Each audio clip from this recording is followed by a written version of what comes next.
sauti ya msongamano wa magari Nairobi, king'ora kwa mbali na mdundo mzito wa basi yo, kuanzia mitaa ya Kanairo mpaka sakafu ya baa. Unaijua hiyo sauti, imekata kama suti, ina kelele kama ukweli. Twende kazi. Kutoka kuta Musinga mpaka mageti ya Uoni, alikuwa ananua ulimi akipanga ramani ya kesho. Mtu wa sheria na begi la stakabadhi na mpango, lakini jiji likaita mtu wa aina tofauti. Alibadilisha vyumba vya mahakama kwa taa za uwanja, akitetea hari ya usiku kucha bila kuchoka. Katibu mkuu anayepiga pigo la moyo wa chama kwenye mchezo wa kivuli, yeye ndiye anayetikisa hali ilivyo. Sifuna, mapigo ya moyo Nairobi, Sifuna, moto kwenye kiti, kutoka ghorofa Seneti mpaka maandamano ya mtaani. Yeye ndiye mtetezi wa chaguo tulilofanya.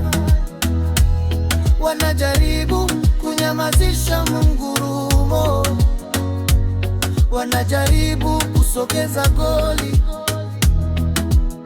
lakini yeye ndiye seneta ambaye jiji linampenda zaidi.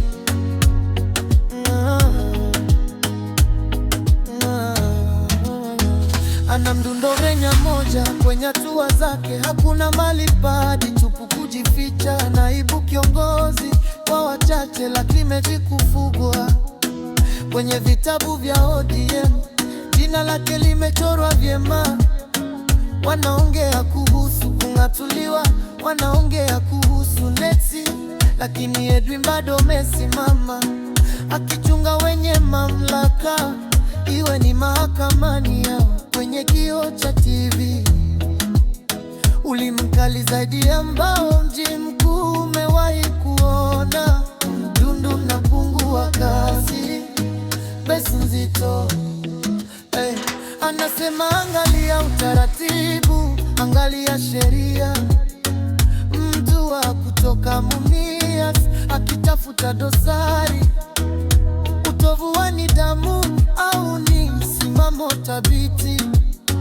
Anajenga historia, sio tu kukuduria.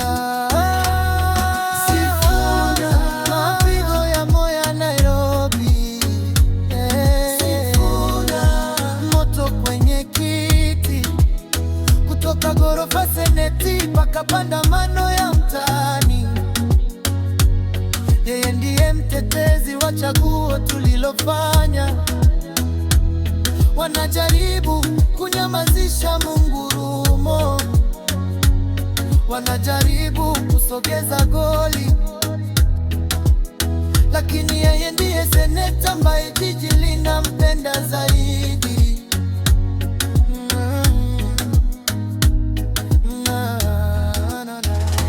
Tunu na fifia,